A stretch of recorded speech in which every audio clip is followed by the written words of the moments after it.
Okay, so next up here is the blur tool. Okay, I'm going to go ahead and increase my brush size a bit, and I can blur out this area of Juno. Okay, and there she goes, and she's blurry. I'm going to go ahead and undo that. Let's get up on Juno's silly face, and I'm going to increase the strength here all the way up to 100, and I'm just going to start blurring her out. Okay, and as you can see, she's getting blurry. Okay, and there goes her face. Okay, so what good is this blur tool? Well, let me show you something interesting here. We're going to open up a picture here, this guy, Lee Hayward.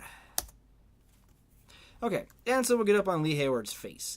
And so he's got these skin pores right here like every normal person does. And I'm going to just blur them out a little bit, like so, okay? Same on his nose, okay? Like over here as well, okay? Yeah, why not? Up on his forehead, I'll get rid of those pores, like so, and then kind of zoom out, and it just makes the face look smoother, okay? And that's a pretty common technique that people use. In fact, take a look at someone's face on a magazine, and you know, like a model's face, and you'll see how smooth that skin looks, and it just couldn't possibly be real, and it's not, and this is why. So that's one thing that you can use the blur tool for. Okay, so coming back over to Juno, I'm going to go ahead and undo that so that her face is nice and sharp again. And let's pick the sharpen tool. Okay, now the sharpen tool actually, what it does is it sharpens up the highlights of an area. Okay, so you know, if you overdo it a lot, it'll start to look, you'll notice that it doesn't look very good. Okay, but it'll just start to sharpen up an area, and you can see the more I go around it, it's just sharpening up those colors. Okay, like so. All right, so let's go back over to Lee Hayward, and we'll come up to his nose again, and I just start to kind of sharpen and sharpen and sharpen, and it's bringing out those colors again like that. See how it's just getting sharper? Okay, so that's just how to sharpen up an area. And I do use the sharpen a lot when I'm bringing out highlights in areas. Not this extreme whatsoever, though. Smudge tool. Okay, it's a way to just smudge. Okay, let's go over to this guy's eye and just smudge it. Okay, it's just smudging it almost as if this stuff was still wet. Okay, smudge tool. All right, let's see.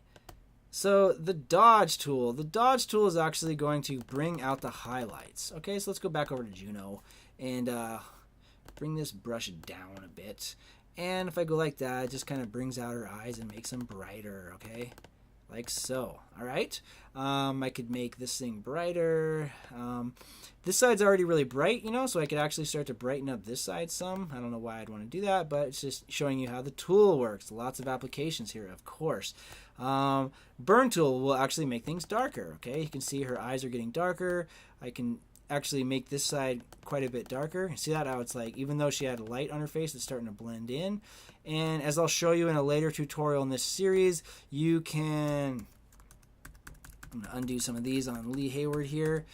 You can absolutely darken in areas and just make like his eyes look darker, like he's more tired or something like that, or kind of add these lines in here like just got a sterner look to his face. Okay, and I'll do a very detailed version of this in a tutorial video later on using this same image. Okay, so back over here, the next one is the sponge tool, and the sponge tool actually pulls color out. For example, Juno's tongue is really red. If I keep going like this, it's actually pulling it out and desaturating it, and now it's just more or less black and white. Okay, all right, so that's how you use the sponge tool. Okay, and that comes in really handy, especially if you're sharpening an area and it's becoming oversaturated. Then you can come in and kind of bring it out some. Okay, and same with actually using the dodge tool.